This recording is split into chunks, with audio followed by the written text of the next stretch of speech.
With the complexion of a Greek god, the voice of a siren, and that hair, oh that hair, the lead man of Vivi and the Charis should have taken the world by storm. The ladies loved him, men wanted to be him, and barbers the world over pined for his face in advertisements. Vivi puts the hair in hair bands. Now, without Vivi, there are no hair bands. There's no music, really.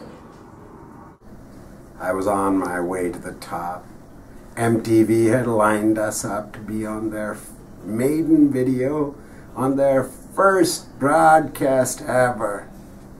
Ah, damn the hairspray, damn the buggles! But with every great rise comes the tragic fall. And now, for the first time since 1981, we present to you Vivi and the Living Charis, and the music video that almost launched a new era of terrible television on MTV.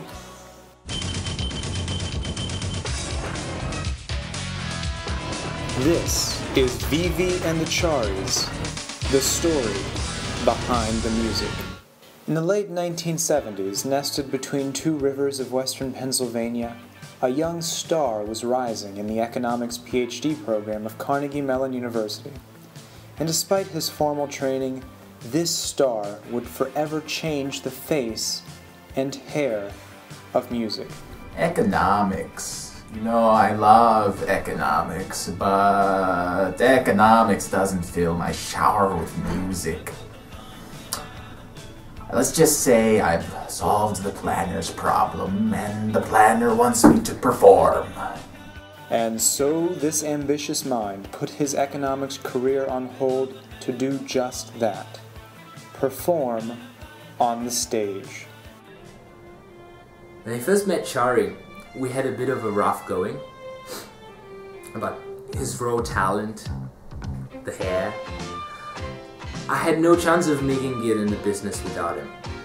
By the following week, he agreed to form the now larger-than-legend band, Vivi and the Charis. And by the end of summer 1980, the band signed what could have been one of the most important record deals since the 60s. Summer of 1980. Nothing like that time. When you think of the 1980s, Chari in the 1980s, I mean, what do you think of? You think hair. I mean, toss aside Mona Lisa. No finer piece of art in all of the Western Hemisphere had ever been seen. It was the fall of 1980 when Vivi and the Charis were getting ready for their first big concert tour around the country. And shortly after, the addiction started. So I wanted to share Chari with the world. I mean, what a special guy. But I knew the pressure would be intense. I knew there would be performance problems. That's why I had to give him something to help. One concert propelled Vivi and the Charis to the top of the charts, and overnight, the lead man became the definitive sex symbol of music, and perhaps the first and only for the dismal science of economics. Yes, we were there last night. I was floored. I dabbled into some economics myself, but I had no idea that such a genius could be generated from a PhD program. His hits continued for the rest of that autumn and winter of 1980, the now legendary Brown Winter. We've got a huge tour coming up. Brown Winter, they're calling it. I always knew I was making the right choice by following Vivi around the country. But the dirty secret he hid from everyone was the addiction. Since that first major concert, Vivi could not perform on stage without his spray. I'm very excited for the Midwest part of the tour. Not a big fan of the hot places. Sweat is too much for my hair. I would say that Florida is the worst place in the universe. In 1981, music was about to take on a new medium in the soon-to-be broadcast MTV. Vivi and the Charis were naturally offered the spot to produce the first music video ever aired on television. We're on top of the world. We had been working on that video for MTV for months. I'm sure we'd still be on top today if it wasn't for Vivi's problem and the Buggles. And that spring, good news continued to roll in for Vivi and the Charis nearly every day.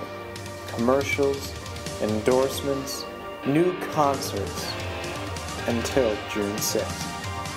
The EPA banned Sol-Glo hairspray for fear of its fatal impact on large farm animals. The news was devastating for the band's leading man.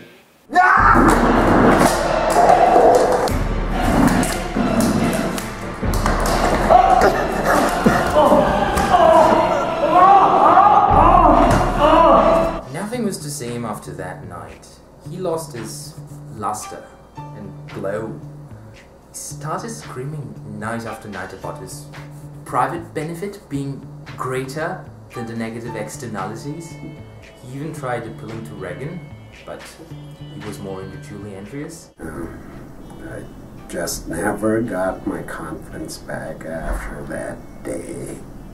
I should have learned.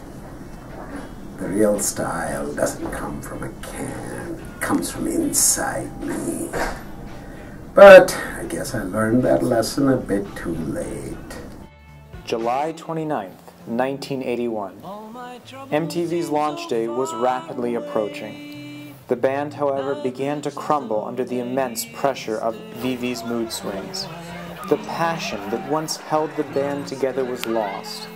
And then, the deal with MTV broke down. Saturday night at midnight is the big night. A year ago, I was going to begin a life as an economist, and I wasn't sure it was right for me, but now I know. Now everything is all right.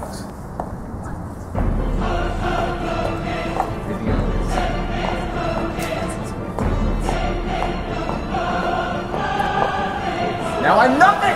I am nothing! To his fans, there was no news more devastating. To Vivi, though, this was the end of his dream. I still believed in Charis. We could only find him work in a new wave of blaxploitation offshoot movies. There was this remake, let's see, who did that? It was Universal. They wanted him to do The Brown Godfather. And then there was another one, Dr. Charis and Mr. Hyde. But I think Charis lost interest.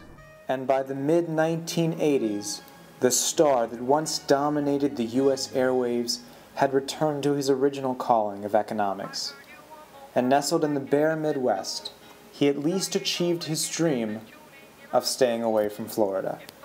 And now we have a very special presentation. Never Get Old from Vivi and the Charis album, Sustainable Plans, now airing for the first time on television as it could and perhaps should have been seen on that fateful night so many years ago.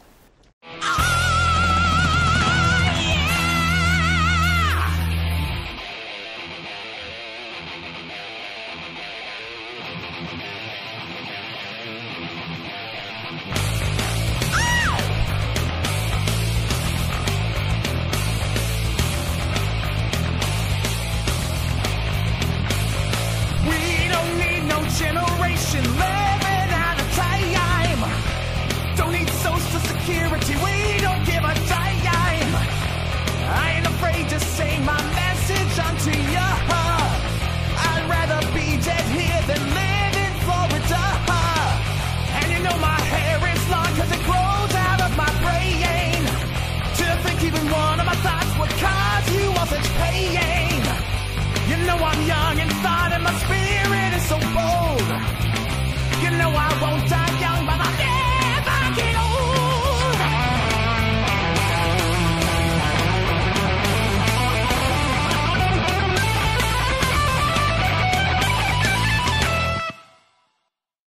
Do I have any regrets? Nah, no regrets. Economics is the best social science in the whole world, and I am in the greatest economics department in the whole world. Why should I have any regrets? Shut up! If he has no regrets, I wish he'd at least stop singing that damn song every afternoon about his hair or staying young or whatever.